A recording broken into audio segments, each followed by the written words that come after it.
Light of all lights, luminous beyond all ignorance, luminous beyond all suns and stars. By your light we see, beyond the seen to the unseen, beyond the transitory to the everlasting. Words of the Reverend Jacob Trapp to light our chalice. Good morning. Morning. Thank you for joining us today. For those who braved the wind and the rain and the inclement Mancunian weather, to be here in person, as well as those who are perhaps enjoying it from the comfort of your own bed or home online. Whatever it is that's brought you into this space, be it joy and celebration, perhaps a chance to laugh and share with this laughter. Maybe you've come with a bit of sorrow and repose, and you're looking for a community to share that with. Maybe you've come hoping to hear a few words of wisdom, or maybe just a chance to connect with one another, or possibly just simply to rest with the divine. Whatever it is that's brought you into this space, I hope you'll find it, and I know that you'll find a warm community. So, we use those words of Jacob Trapp to light our chalice. We turn now to Jeanette Perkins Brown to bring us even deeper into worship. To this quiet place of beauty, we have come from workaday things, pausing for a while and waiting for the thoughts that quiet brings. We'll have that chance for quietness as well as introspection later. But we also have a chance for singing, so please do join with me in singing our first hymn, again by Jacob Trapp, number 125 in the Green Book, One Human Commonwealth. Let freedom span both east and west, and love both south and north. Hymn number 125.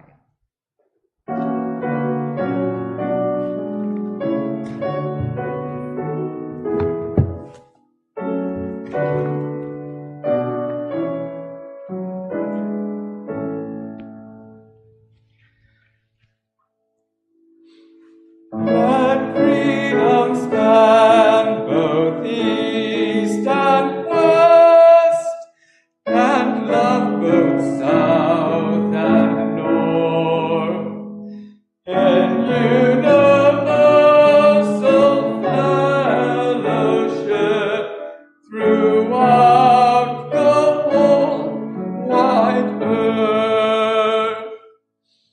In beauty, wonder everywhere, let us communion find. Compassion be the golden cord, close binding humankind. Beyond all barriers of grace, of color, caste, or creed, let us make friendship human worth, our common faith and deed. Then east and west will meet and share, and south shall build with north. One human commonwealth of good throughout the whole wide earth. Thank you. You may sit. You may sit.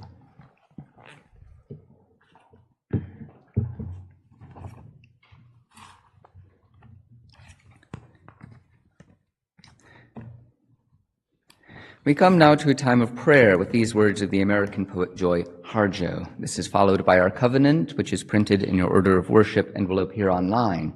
But before that, let us hear these words.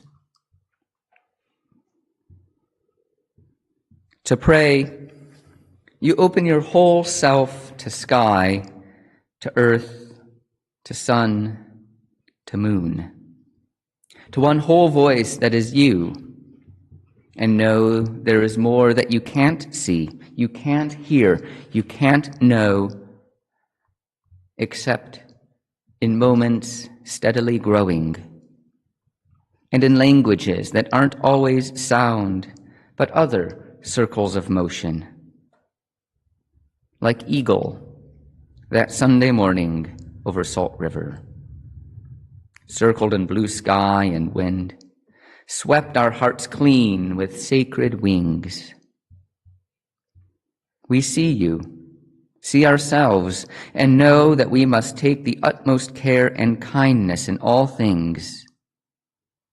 Breathe in, knowing we are made of all this, and breathe out, knowing we are truly blessed because we were born and die soon within a true circle of motion. Like Eagle, rounding out the morning inside us. we pray that it will be done in beauty. In beauty. Amen. And please read with me our covenant as printed in the order of worship. We gather here in sacred fellowship to witness the fullness of our lives and all life, to hold and be held, tell stories and listen, to be renewed and renew the world. We speak with care and patience. We act with gentleness and compassion. We forgive each other and ourselves. In faith that we build beloved community, we renew our covenant today. And I presume this is instructions that the audio isn't quite working. Is that it? Okay. Give me one moment. Sorry. It's just stopped. Oh, right.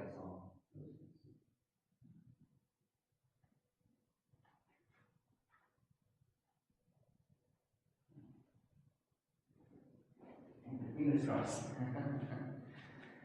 Our story today deals with death. I wanted to sort of get that off the bat, because I know it can be a challenging subject, particularly in this case, death of a child. But as is often the case, places of worship can be those areas where we challenge ourselves, where we hear difficult material that helps us as a community reconcile ourselves to some of the injustices and pains that we encounter in life. So this is Kisakatami and the mustard seed, and it's a Buddhist story. And Kisakatami is a woman whose child has died, and in her grief, in the pain that she has felt, she has yet to recognize this. It's a really sort of quite tragic sight that her child is very clearly dead, but she feels and insists and tries to convince everyone else that he is simply sick. So she'll go from neighbor to neighbor asking for medicine, asking for care, and the neighbors, wanting to be caring and loving, but not quite sure how to deal with the situation, feel they're unable to assist. Neither do they feel able to actually sort of reckon this injustice with her and to actually sort of say as truth what the situation is. So she continues, trying to seek sort of remedies for a son who is dead. When she eventually hears of the Buddha making his way through her area, she thinks, well, if there's someone who will know sort of what medicine I can give my son, it will surely be the Buddha. So she goes to the Buddha, who of course we know is wise and caring, and when he encounters her and she asks for medicine that will help her son, he says, I know what you need. And he instructs her on some of the medicine, but he says one thing you need above all else for this medicine to work is you need a mustard seed. Just a single mustard seed will do. And she thinks, well, that's easily obtainable enough. That will not be a problem for me. And he says, but this mustard seed, it must come from a house and a family that has not known death. And so that is what you need, and that is part of your medicine. You need to find this mustard seed. So she goes out, and she obviously, she remembers, of course, the death of her loved ones in the past, so she knows she can't get from her house. She goes visiting her neighbors, and says, I need this medicine, do you have a mustard seed? And they say, oh, yes, we have mustard seeds. And they all go to collect them. She says, oh, yes, but has your house known any death? And the neighbors will say, yes, sadly, our uncle passed away 3 weeks ago. So she says, well, this can't do it. It has to be a mustard seed from a house that's not known death. So she then would go to the next house and inquire. And sure enough, they would have all the material. They would have the mustard seed. But they, always at that point of asking, well, has your family known death? They would say, oh, yes, actually. And they wouldn't just leave it there, but they would, of course, they would expand on it. They'd say who it was that had passed in their life, what it was that this person meant for them, the care that they had, the grief that they wanted to share and to communicate to her. And a magical thing happened as this continued, as she went from house to house and encountered the pain and the suffering and the grief of everyone else, was that she began to understand her own grief and pain as part of this community. And all of a sudden, it felt more bearable, and it felt more part of the universe, as unjust as it feels, for many people still throughout their lives to have the pain of death. It still felt more manageable. And each family that she talked with, it felt more manageable for her to hold their grief and for them to hold hers. So she eventually, of course, understood that the mustard seed wasn't supposed to be for her son, but it was for her. Thank you.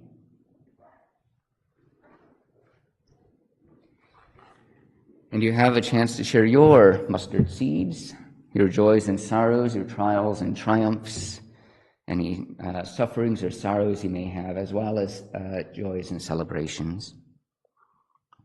If you want to share these publicly, you can light a candle, and please come to the microphone to speak into the loop system and to speak online. However, you're invited to light a candle in silence if you wish. And if you're online, type into the chat box and we will read your message out. You can, of course, light a candle in silence. And if you wish to remain seated, holding your life in your heart, know that your presence here is enough. Nothing more is asked of you at this moment, just simply that you are. So I've been asked to light a candle for Richard, who of course is a long-time attendee here at the chapel. Richard was unfortunately in a car accident on Tuesday. He's mentioned sort of a bit of bruising, but I think is more sort of just emotionally shaken up by the incident. So please hold Richard in your hearts and your prayers at this time.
For all those joys and sorrows here spoken, and those that remain silently in our hearts.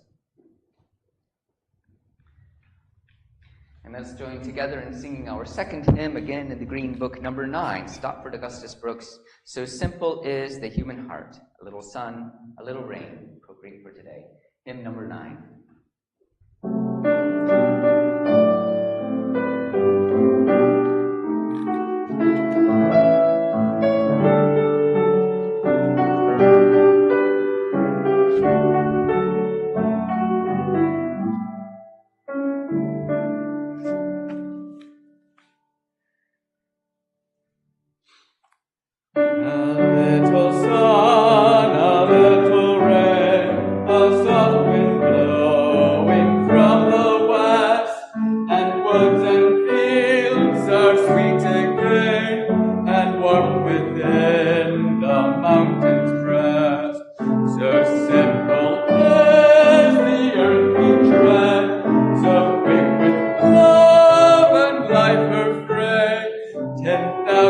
years have dawned and fled, and still her magic is the shade. A little love, a little trust, a soft impulse, a sudden dream, and life as dry as desert dust is fresher than a mountain stream. So simple is the human heart, so ready for new hope and joy. 10,000 years have played their part, but left it young as girl or boy.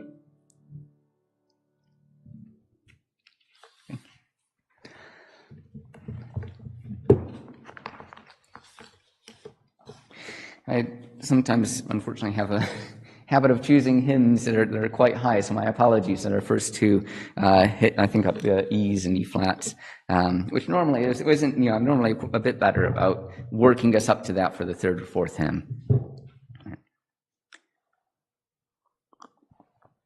Our reading today comes from Craig Brown's book, One-on-One, which is a wonderful exploration of sort of relationships. He has sort of these very famous individuals who met in real life, and he recounts their experiences, and then he's created this sort of wonderful chain throughout the whole book. This particular excerpt is about the meeting between Mark Twain and Helen Keller. Twain and Keller first met 15 years ago, when he was 58 and she was just 14. Struck deaf and blind by meningitis at the age of 18 months, Helen had, through sheer force of will, discovered a way to communicate. She finds out what people are saying by placing her fingers on their lips, throat, and nose, or by having Annie transpose it onto the palm of her hand in letters of the alphabet. Taken up as a prodigy by the great and the good, she formed a special relationship with Mark Twain. The instant I clasped his hand in mine, I knew that he was my friend. He made me laugh and feel thoroughly happy by telling some good stories, which I read from his lips. He knew with keen and sure intuition many things about me and how it felt to be blind and not to keep up with the swift ones, things that others learned slowly or not at all. He never embarrassed me by saying how terrible it is to not see, or how dull life must be, lived always in the dark. Unlike other people, Twain has never patronized her. He never made me feel that my opinions were worthless, as so many people do. He knew that we do not think with eyes and ears, and that our capacity for thought is not measured by 5 senses. He kept me always in mind while he talked, and he treated me like a competent human being. That is why I loved him. For his part, Twain is in awe. She is fellow to Caesar, Alexander, Napoleon, Homer, Shakespeare, and the rest of the immortals. She will be as famous 1,000 years from now as she is today.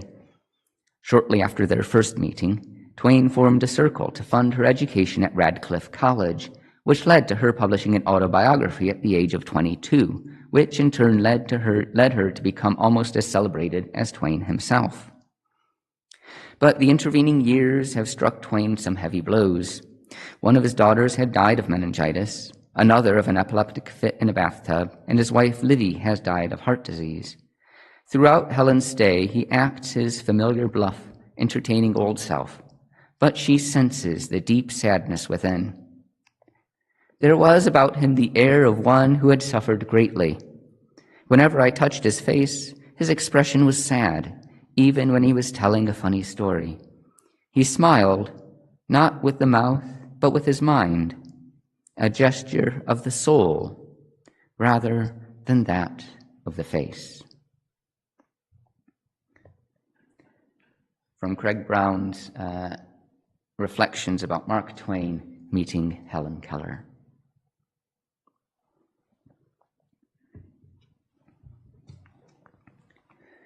We have now a guided meditation, and as with all the meditations that we do here, I was going to say it's completely optional, What you choose to do with this time of reflection and silence is for yourself. If you want to disregard my voice, as I'll sort of be leading some instructions, that is fine. I'm not here to judge. But if you do want to go on an exploratory journey of your mind and heart, you may find some instruction helpful.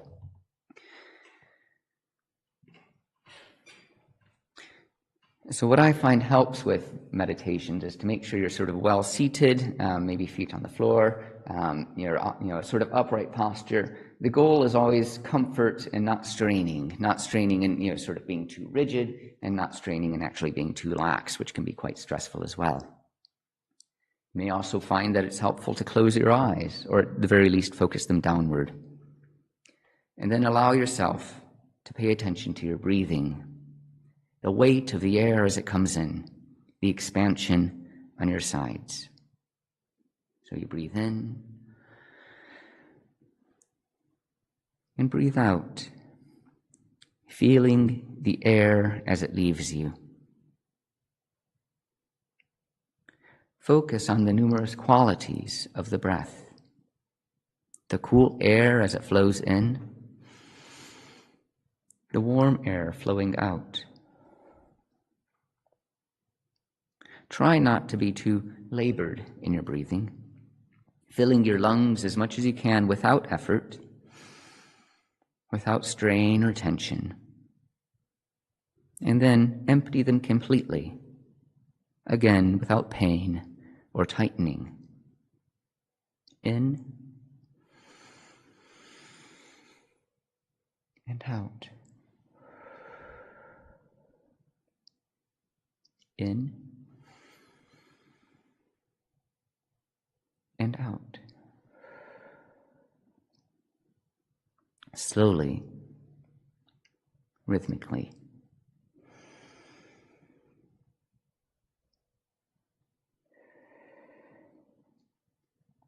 And if at any point you find your mind wandering, the impressions of the day, the obligations of tomorrow, the regrets of yesterday coming into your mind, just acknowledge it and return to the breath.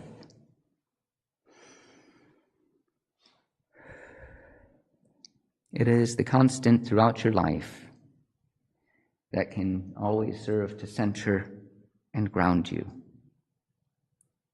Breathing in and out.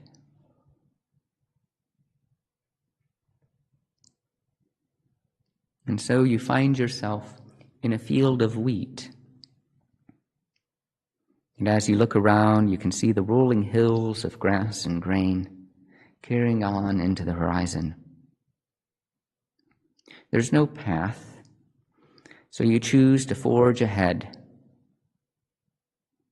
As you continue, you let your hands course against the stalks, feeling the gentle heads of wheat upon your palms. Try to make this as vivid as possible.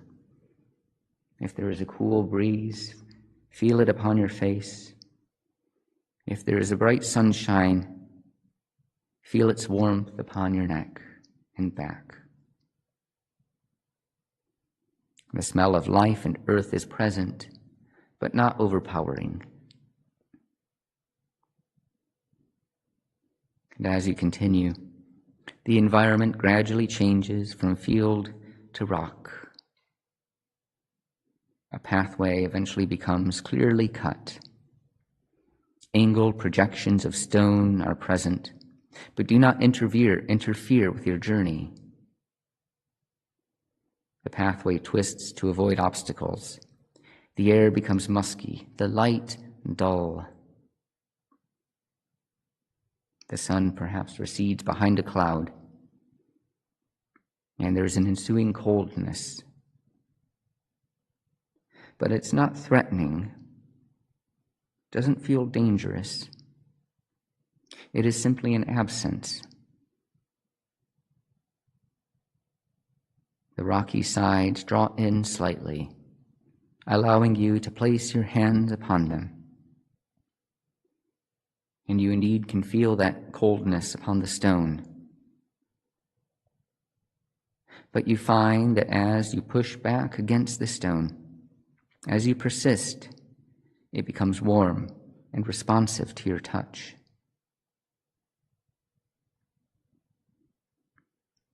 You eventually reach a small clearing among the rocks. The path does not continue on. In the middle of this clearing is a large stone. Observe its size, its shape, and its color. As you near it, you can sense that it is important to you. In placing your hand on it, like the other stones, you find it cold. But like the stones, you know as well, with time this will change. So you place your hand upon this stone. And as you wait, allow yourself to be filled with your life. Today's trials, today's joys, the week's regrets, the week's ambitions, everything recently that has shaped how you view the world and yourself and another. You hold it in your mind, and then you feel it moving to your heart. These joys and sorrows fill and flow through your veins.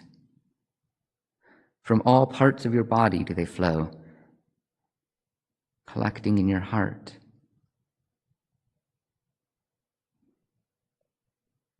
And once your cup is overflowing, once your heart is filled to bursting, let these thoughts and feelings cascade through your hand.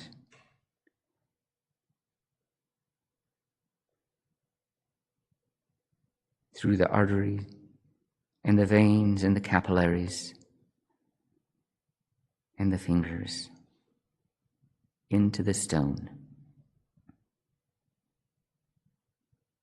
They are received by the rock. Without reaction, they are received. Without judgment, they are received. With love and compassion, they proceed.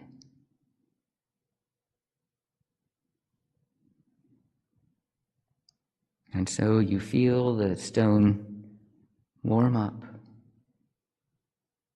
As you empty yourself of all pains and passions, the heat of the rock emanates back into you, filling you again. Nothing in you is lacking. Nothing is absent. This rock has accepted and returned transformed the sorrows and the trials, the joys and the ecstasies of your life.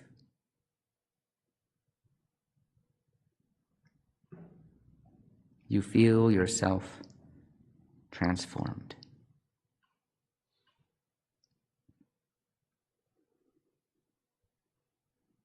And so let us sit with this rock in a period of silence. And when you hear the music of our interlude begin, allow yourself to return here to this chapel.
Thank you, Karen.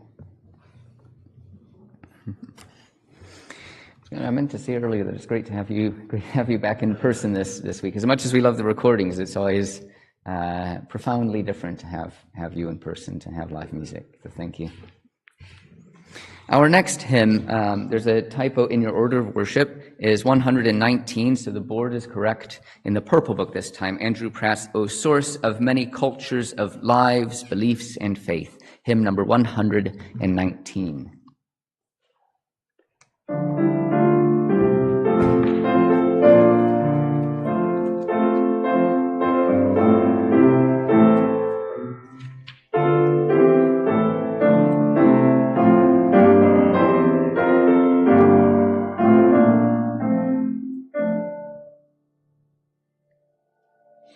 O source of many cultures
and love can grow.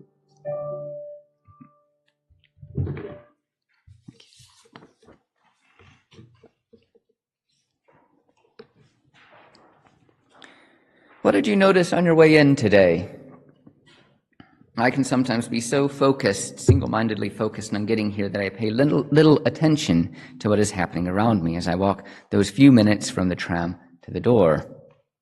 Coming along Corporation Street from Victoria, there's recently been a musician, however, who's, usually by the time I'm making it there, he's preparing his banjo and getting sort of all set up to entertain people as they go about their day. I can feel often a bit guilty when I have my headphones on, as if I'm not sort of letting chance, letting nature or the divine choose my playlist, but instead of trying to be very insistent on what music I'm going to listen to. We're pushed so hard by society to be focused, to be self-driven. One thing my son has given me over the years is a bit more focus, order, and structure to my day. People here are aware well of his routine, as people often ask after him and Catherine. There's a lot of preparation that goes into him. Each night, dinner, washing the dishes, sweeping the floor, bedtime routines, changing into pajamas, then relaxing with some music and silence as he settles himself, which is very usually the longest period, as he will often climb out of his bed to get at the toys ever once again. Finally, though, as he drifts off, ensuring that his blanket's pulled up, and then walking as stealthily as we can out of his room, at which point any energy that we had for the rest of the evening is usually spent, allowing us to collapse into our own beds. This then is coupled by an early rise and similar rituals for the morning. And I'm not bragging or I'm grumbling, I love it really. But I'm just simply trying to paint this picture of an active, focused life, one which was far more focused than before. When I reflect on my son's period of infancy particularly, I was struck that in a way he had no recognition of all this work and effort that I was putting in. I'm not asking for it, but there was an interesting point to consider. For him, the world simply was. Simply was. There was food when he needs it, toys when he wants them, rest, whether he liked it or not, as he pushed against it and eventually found himself falling asleep. But his mind's not concerned with what goes on in the front room as he slumbers. And that's what childhood is all about, this faith while we sleep. For babies, so much of the world is undiscovered, unknown, and unseeable. And actually, in a similar way for us too, our view of the universe is far more limited than we may expect, or sort of may comprehend even when the facts are told for us. The NASA Lunar Science Institute wrote in 2012 that visible light is less than 1% of all light on the electromagnetic spectrum. And also, we can only hear really about 1% of all possible wavelengths. There's a whole world that's invisible to the naked eye and silent to our ears. And yet, as NASA points out, the world that we see is indeed beautiful. They ask us to consider the rainbow. The existence of the rainbow depends on the receptors in your eyes. To animals, without these receptors, the rainbow doesn't exist. So you don't just look at a rainbow, you create it. And this is pretty amazing, especially considering that all the beautiful colors that you see represent less than 1% of light. So not only is our limited view beautiful in itself, but we are part of it. It exists because we exist.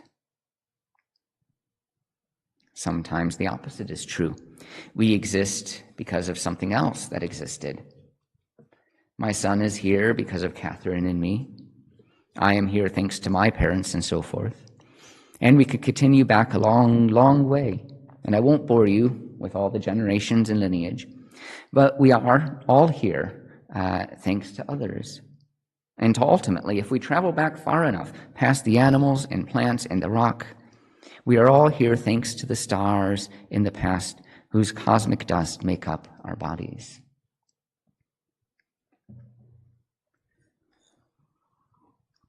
Cosmic dust being those small particles expelled from a collapsing star shot out across space. Despite their size, they cause disruption to our viewing of the night sky. We can see stardust, but often only in our periphery, in this sideways glance. This is not unusual. There are some things that are better viewed askance. We are told never to look directly at the sun, for instance. Its light is too great for our eyes to hold. Sometimes life can only be seen sideways as well.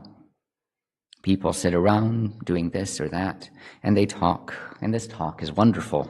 It's rich, it's layered, it's spiritual. Tea is not for drinking, I was recently told, but to facilitate conversation. And I realize this, I remember this very much from my early days in England, spending considerable time preparing tea for Catherine's family, achieving the correct strength, remembering the half-dozen combinations of milk and sugar, bringing it out, making sure that the right person had the right cup, only to see people carry on their conversation and not drink the tea at all, to just sit there with it. It was very frustrating for me. But I've learned that the conversation could not have happened without the tea. I did not know it at the time, but I was not making tea, I was making dialogue. I was facilitating exchange. I was creating the space for encounter and engagement. Like the rainbow that needs us, conversations need tea. And these discussions reach a depth that could not have been achieved otherwise. The excerpt about Mark Twain and Helen Keller comes from this fascinating book, as I said, One-on-One. Tracks these 101 interactions between famous people. And it's set up like this chain. So Mark Twain meets Helen Keller. Then Helen Keller meets Martha Graham. And Martha Graham meets Madonna. And Madonna meets Michael Jackson. So you can see that influence going on through time, forwards and backwards. It's not just lineage and families and generations, but it's these horizontal relationships as well. Just like the tea, just like the conversations.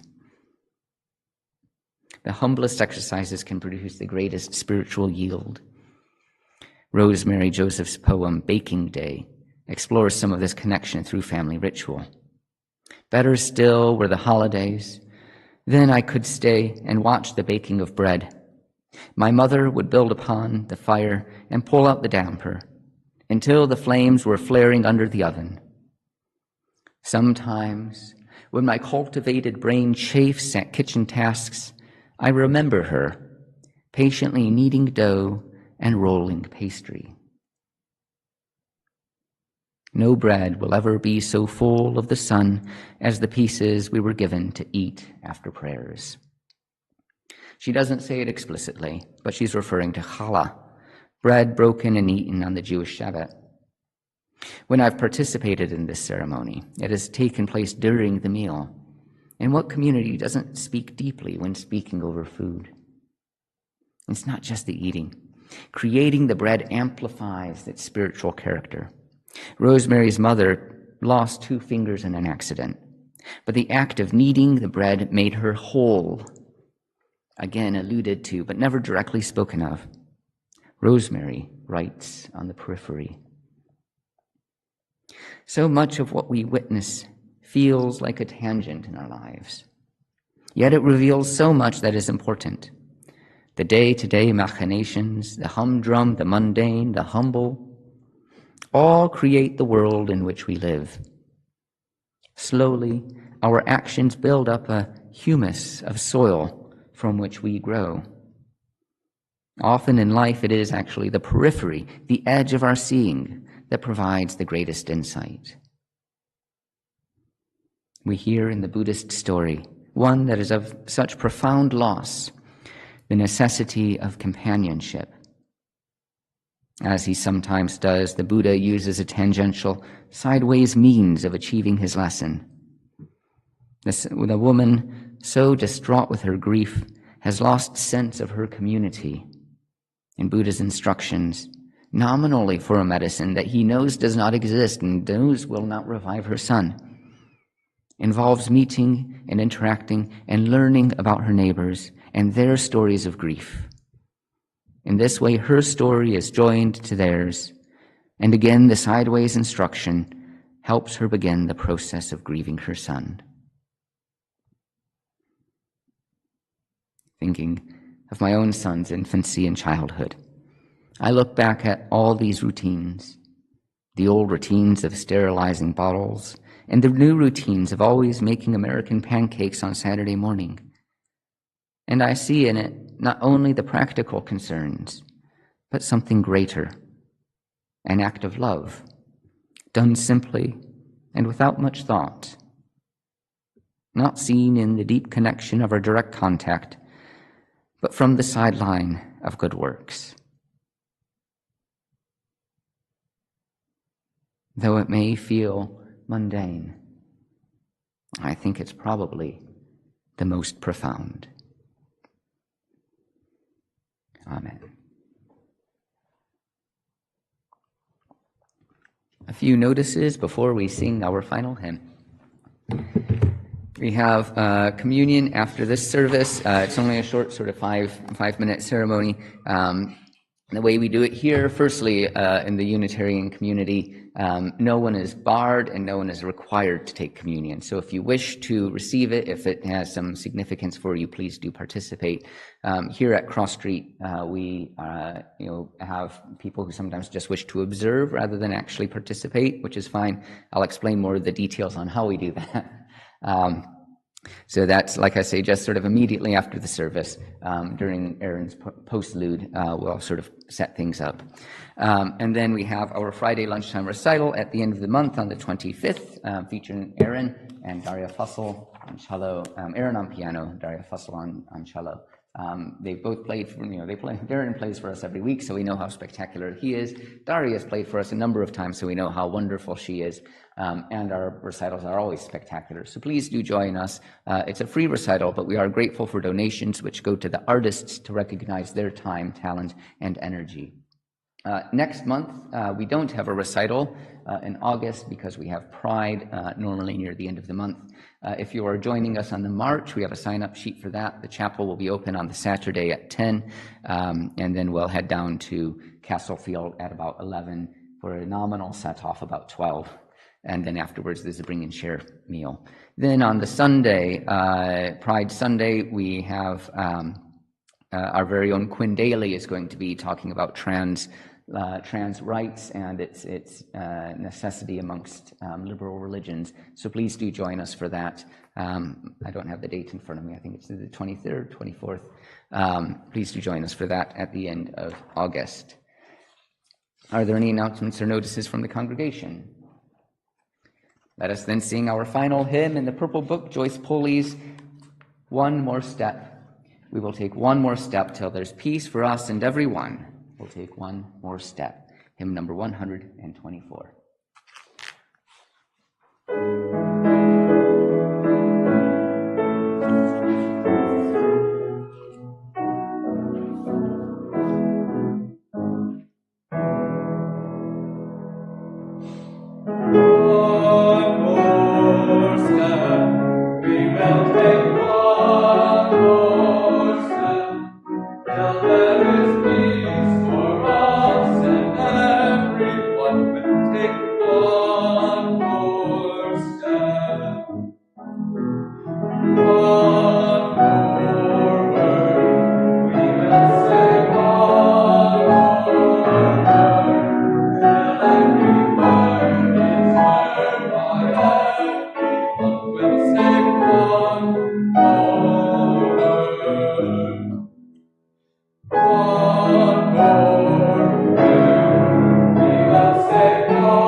Thank you, Aaron, for that fantastic music today.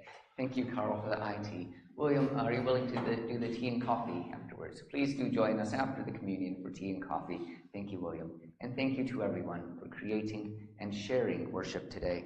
We close with these words of the prayer for Women's World Day, which were written in Jamaica. God, show us where there is loneliness, that we may take friendship. Show us where individuals are not seen as persons, that we may acknowledge their identity. Show us where there is alienation, that we may take reconciliation.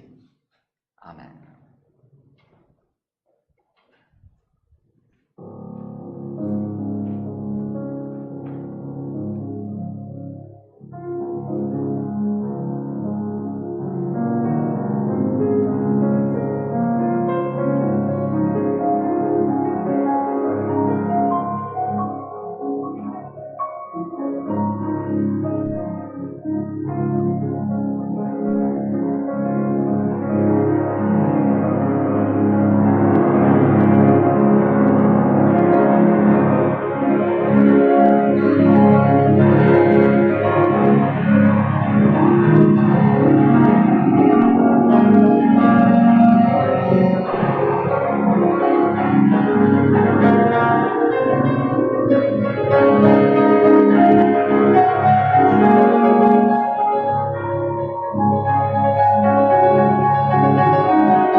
A circle of friends is a blessed thing.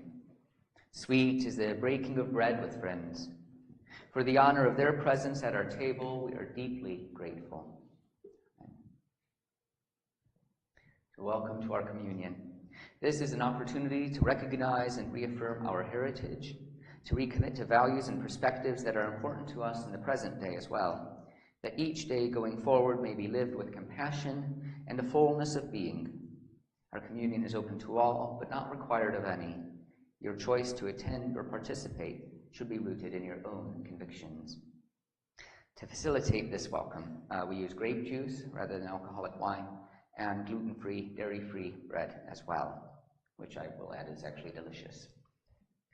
You are invited as well to, if you're participating within the communion, please come to the front row. If you wish to observe, then any of the sort of subsequent rows. It just helps me know sort of who to serve things to. So we begin with hearing the narrative of the institution of the Lord's Supper as it was recorded by the Apostle Paul. I received from the